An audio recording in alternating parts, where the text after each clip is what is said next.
तो आगे हम पढ़ने वाले हैं 9 रीजन्स ऑफ द एब्डोमेन। ठीक है, हम सबको पता है हमने एब्डोमेन को 9 रीजन्स में डिवाइड किया हुआ है। तो अब हम यही देखने वाले हैं कि उसे ड्रॉ कैसे करेंगे, उसका पर्पस क्या है, ये हमें किस लिए इम्पोर्टेंट है।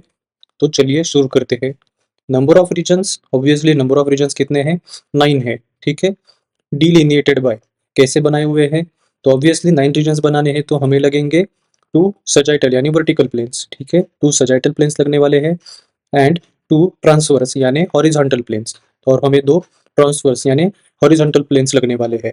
ठीक है, इसका पर्पस क्या है, इसका पर्पस क्या है, ये हमें ड्रॉ करने का पर्पस है describe the location of abdominal organs. Obviously abdomen में हमने देखा है कितने सारे ऑर्गन्स और कितने सारे सिस्टम्स एक साथ रहते हैं, तो ये सभी ऑर्गन्स को हमें उनकी लोकेशन पता चलने में, डिस्क्राइब करने में हमें आसानी हो, इसलिए ये 9 रीजन्स बनाए हुए हैं to describe the location of abdominal organs. ठीक है, उन ऑर्गन्स से निकले हुए पेन्स और पैथोलॉजीज, उनके पेन और पैथोलॉजी, इनकी लोकेशन को डिस्क्राइब करने के लिए ये 9 रीजन्स हमें काम में आते हैं। ठीक है, तो हमने अभी जो देखा कि हमें 9 रीजन्स ड्रॉ करने के लिए 2 सजाइटल यानी vertical planes and 2 horizontal planes लगने वाले हैं। ठीक है, तो उसमें से पहले हम देखने वाले हैं 2 सजाइटल यानी वर्टिकल प्लेन्स। ठीक है, तो ये वर्टिकल प्लेन्स हम ड्रॉ कैसे करेंगे, the 2 sagittal planes are usually the mid clavicular planes. ठीक है, तो ये जनरली क्या होते हैं, मिड क्लेविकुलर प्लेन्स होते हैं। यहाँ पे हम देख सकते हैं मिड क्लेविकुलर, ये प्लेन्स हम ड्रॉ करते हैं। तो ड्रॉ कैसे करेंगे, these planes pass from the midpoint of the clavicles, कहाँ पे है, pass from the midpoint of the clavicles approximately 9 centimetre from the midline, जो हमारा मिडलाइन है बॉडी का उससे 9 सेंटीमीटर अवे दोनों साइड में ये हम मिड क्लेविकुलर प्लेन ड्रॉ करेंगे। ठीक है, to the mid inguinal point. ठीक है, तो यहाँ से स्टार्ट करेंगे मिड क्लेविकुलर पॉइंट से, और यहाँ से हम कहाँ तक जाएंगे, मिड इंग्वाइनल पॉइंट तक। ठीक है, ऑन ईच साइड, दोनों साइड में हम ये वर्टिकल प्लेन्स ऐसे ड्रॉ करेंगे। ठीक है, तो वर्टिकल प्लेन्स देखने के बाद हम आगे देखने वाले हैं 2 ट्रांसवर्स यानी हॉरिजॉन्टल प्लेन्स। ठीक है, हॉरिजॉन्टल प्लेन्स ड्रॉ करने के 2 मेथडोलॉजीज हैं, फर्स्ट एंड सेकंड, दोनों हम देखने वाले हैं। तो फर्स्ट मेथडोलॉजी में कौन कौन से प्लेन यूज होते हैं, फर्स्ट मेथडोलॉजी में होते हैं सबकॉस्टल प्लेन एंड ट्रांसट्यूबरकुलर प्लेन। ठीक है, इस डायग्राम में हम देख सकते हैं जो यहाँ पे है, पहला सबकॉस्टल प्लेन और दूसरा ट्रांसट्यूबरकुलर प्लेन। ठीक है, ये 2 प्लेन फर्स्ट मेथोडोलॉजी में यूज होते हैं। ठीक है, तो इसके लैंडमार्क क्या क्या है, कैसे हम इसे ड्रॉ करेंगे, तो पहला जो है सबकॉस्टल प्लेन, वो कैसे होता है, inferior border of the 10th costal cartilage on each side. ठीक है, जो हमारा 10th कॉस्टल कार्टिलेज है उसकी जो इंफीरियर बॉर्डर है, तो यहाँ से ये पास होता है सबकॉस्टल प्लेन। ठीक है, और आगे दूसरा प्लेन कौन सा है, ट्रांस ट्यूबरक्यूलर प्लेन। ठीक है, इसके लैंडमार्क्स क्या है, इसके लैंडमार्क्स है ट्रांस ट्यूबरक्यूलर प्लेन। ठीक है, इलियक ट्यूबरकल्स, कहाँ से ये पास होता है, इलियक ट्यूबरकल्स, कहाँ पे है ये, इलियक ट्यूबरकल्स। ठीक है, approximately 5 centimetre posterior to the ASIS on each side, जो यहाँ पे एंटीरियर सुपीरियर इलियक स्पाइन होता है वहाँ से 5 सेंटीमीटर पोस्टेरियर यानी 5 सेंटीमीटर पीछे इलियक ट्यूबरकल रहता है। ठीक है, and the body of L5 vertebra, 5th lumbar vertebra. ठीक है, तो इन स्ट्रक्चर से पास होते हुए जो बनता है वो है ट्रांस ट्यूबरक्यूलर प्लेन। ठीक है, तो ये पहले मेथोडोलॉजी हो गई। इसका एडवांटेज क्या है, इंटरसेक्ट पाल्पेबल स्ट्रक्चर्स।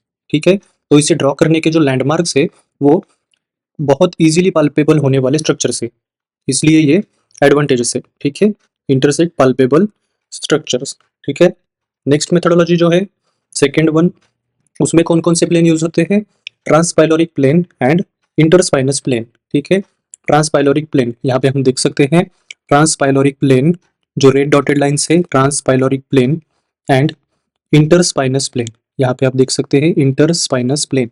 ठीक है, तो इनके लैंडमार्क क्या है, ट्रांसपाइलोरिक प्लेन के लैंडमार्क्स है, कैसे ड्रॉ करेंगे, Midway between the superior border of the manubrium sternum and the pubic symphysis. ठीक है, तो ये कैसे ड्रॉ करने वाले हैं, मिडवे लेना है, मिडवे को किस चीज का मिडवे लेना है, तो superior border of manubrium sternum, उसे ही हम जुगुलर नॉच भी कहते हैं, तो वहां से प्यूबिक सिम्फेसिस। ठीक है, ये जो हमारा डिस्टेंस है इसका मिडवे जो होता है उसे हम कहेंगे ट्रांसपाइलोरिक प्लेन। ठीक है, Midway between the superior border of manubrium sternum and pubic symphysis, ठीक है। Typically the L1 vertebra level, ठीक है। तो ये जो है टिपिकली कौन सी होती है, फर्स्ट लंबर वर्टेब्रा की यही लेवल होती है, ठीक है। तो ये हमारा फर्स्ट हो गया ट्रांसपाइलोरिक प्लेन।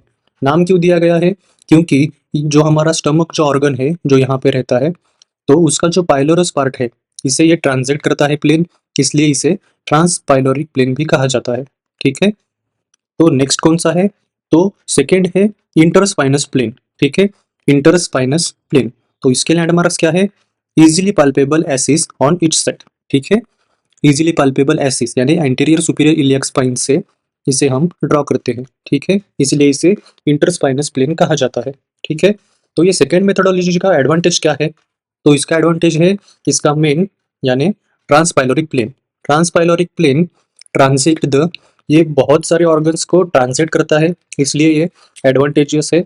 ट्रांजिट द पाइलोरस, जैसे मैंने अभी बताया स्टमक का जो पाइलोरस पार्ट है वो उससे ट्रांजिट करता है, pylorus, fundus of the gall bladder, neck of the pancreas, origin of the superior mesenteric artery SMA, ठीक है, superior mesenteric artery and hepatic portal veins, साथ ही root of the transverse mesocolon, duodenojejunal junction and hila of the kidneys.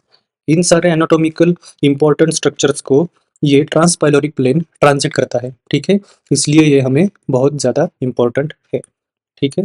तो ऐसे हम draw करेंगे to horizontal यानी transverse plane, ठीक है।